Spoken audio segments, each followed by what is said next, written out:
Всем привет! Сегодня у меня апельсиновый пирог. Вот реально за 5 минут все сбивается и ставится в духовку. Рецепт 5 стаканов. Очень удобный рецепт.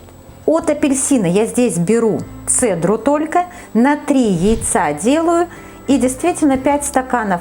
Небольшой стаканчик растительного масла без запаха, стаканчик апельсинового сока, 2 стакана муки и стакан сахара. Также напишу в описании и в граммах, кому будет удобно. Но вот такие вот стаканчики визуально даже очень удобно. Разрыхлитель, и я еще добавляю ванильку немножко. Все взбиваю 5 минут в миксере, друг за другом.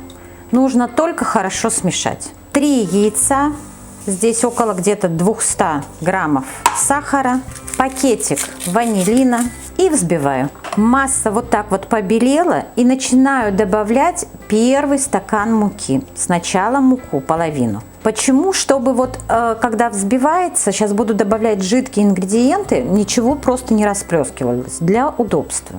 Мука первая размешалась, и добавляю сразу стаканчик апельсинового сока. Тоже вот стало тесто уже опять жидковатым. Добавляю второй стакан муки. Почти до конца. Добавляю стаканчик растительного масла. Тоже все вот как перемешала несколько оборотов.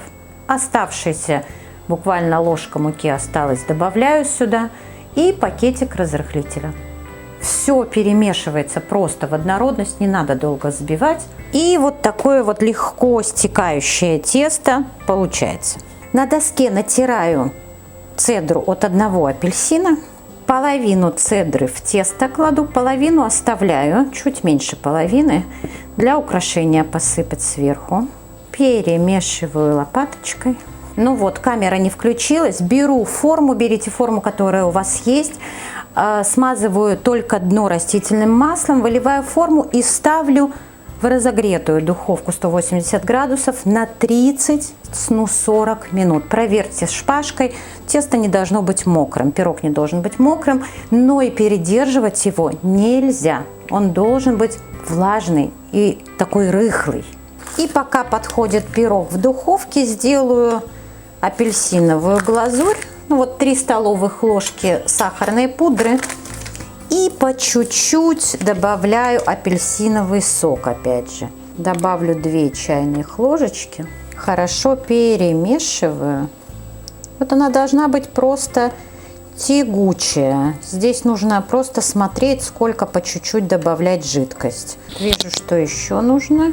Сильно плотная мне не нужна здесь глазурь, поэтому добавлю вот еще 4 чайную ложечку. Ну вот такая вот отличная. И сюда же оставшуюся цедру, которую я оставила, вот в эту глазурь, будет красиво смотреться и вкусно. Все, вот такая вот получается глазурь, ароматная, красивая. И на теплый вот пирог воспользуюсь вот таким вот пакетиком. Сразу же сделаю апельсиновую глазурь.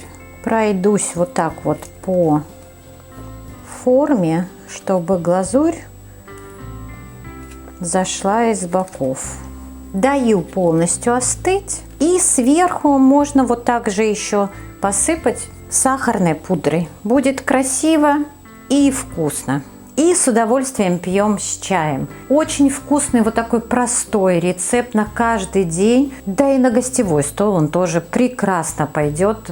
Поверьте, ароматный, вот такой воздушный, мягкий, пористый, вкусный пирог. Реально 5 минут делается тесто, ставим в духовку. И если вам даже очень быстро нужно что-то приготовить, вот этот пирог палочка-выручалочка. Делитесь этим рецептом с друзьями, подписывайтесь на мой канал, не забудьте поставить колокольчик, чтобы не пропустить новые блюда. За лайки вам, конечно, всегда спасибо.